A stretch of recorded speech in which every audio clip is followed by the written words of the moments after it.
Hello guys, welcome back to my channel. My name is Saumya. I hope you all are doing well. तो guys, मैं यहाँ आपसे बात करने वाली हूँ यूपी पीसीएस प्रीलिम्स के लिए और सब्जेक्ट्स जो होते हैं इम्पॉर्टेंट मॉडर्न हिस्ट्री से मैं स्टार्ट कर रही हूँ।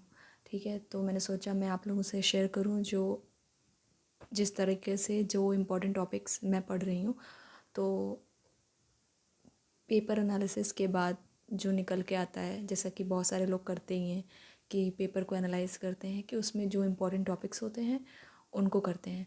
तो मैं भी उन्हीं को करने वाली हूँ पेपर एनालिसिस के बाद कि कौन कौन से क्वेश्चन किस किस सेक्शन से पूछे गए, कितनी बार पूछे गए।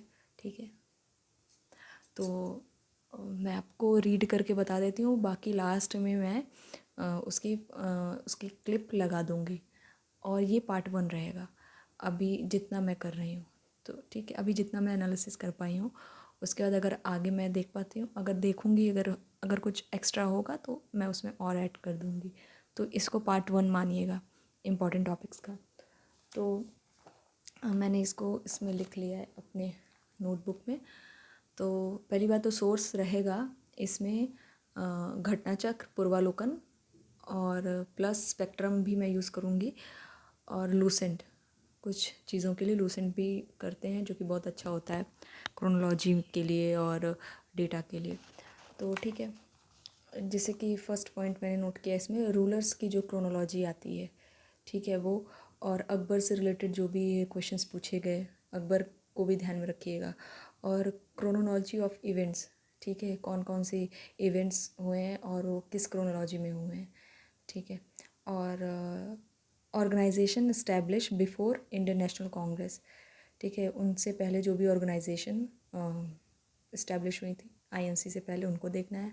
और रिवोल्ट में कौन कौन से लीडर्स शामिल थे उनको देखना। और 1857 आप लोग को पता ही, which is very very important, और वो देखना है। अब और ये एक फ़िरोज़ शाह तुगलक करके हैं रूलर मिडेवल हिस्ट्री के, तो उनको भी देखिएगा।